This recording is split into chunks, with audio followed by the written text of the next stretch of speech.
Hey friends, Damian Mason coming at you with a topic I did not get to cover on my interview with Fox and Friends. That's right, I was on Fox and Friends Thursday, April 16th, bright and early at 3:20 a.m. Arizona time, 6:20 a.m. Eastern time.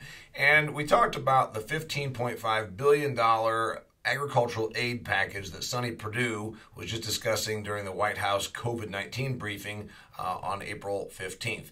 And here's the thing. They're talking about doing purchases of products, and that's a good thing because then they're saying, okay, we'll buy $1 billion worth of pork potentially. We'll buy milk to make it into cheese and put it in food banks, which of course has to happen. So a couple of things that I didn't get to fully cover in my segment that I want to cover with you. We don't like the idea that our tax dollars go to subsidize agriculture, but I would always remind you of all the essential businesses.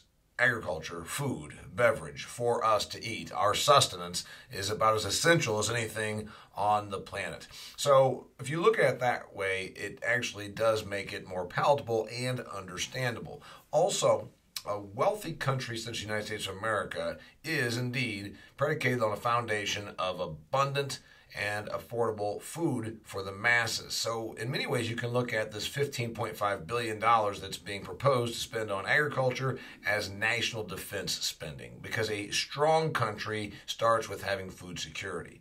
But I'll go on further with this. We know that right now, during the coronavirus issue, many of our problems aren't production. We've got farmers that are plowing under lettuce and celery and cauliflower and other things because the institutional food supply is such that, and the distribution channels are such that many of those things that go to a salad bar are not being consumed right now. Contrary to what a lot of folks believe when I have folks that argue with me on social media, well, if people are still eating, the truth is you do eat differently when you're quarantined at home than you would if you were going to a restaurant.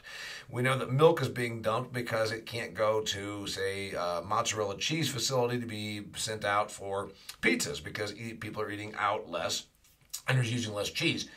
These are issues of the supply chain. I have a proposal. Let's take part of that $15.5 billion, and even if we have to bump it up, maybe grab another $1 billion from somewhere else. And I know that sounds callous, but we're throwing a lot of money at different scenarios in the United States economy right now to keep it chugging.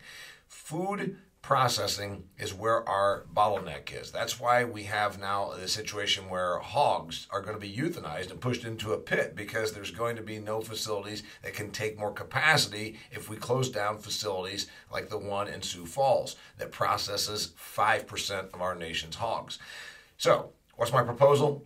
Hazard pay. If we can afford to give $600 per week on top of state unemployment rates to people not to work, we can give process workers, food supply, food industry professionals, we can give them an extra $600 of hazard pay. Does this mean that I want folks to go and get coronavirus and be sickened when in a meat processing plant? No. But we know that there are some realities, that folks with immunocompromised issues, older people are going to be more susceptible to it. We know that we can't live without our food supply.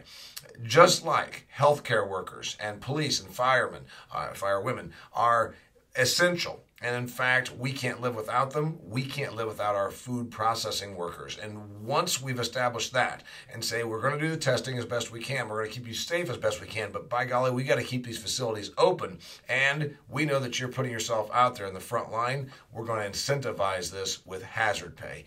Pay them what they make, and then also take a federal program and give them hazard pay. This would help assure that we have our food supply until we get through this pandemic. We would absolutely then not have the bottlenecks, not have this much food waste, and we would not only save agriculture, but we'd save the American food system. I'm Damian Mason, giving you an idea that I did not get to during my time on Fox and Friends. I'm the author of Food Fear, and yes, that is prominently placed in the background. If you have not picked up your copy, please do so. Thank you for listening.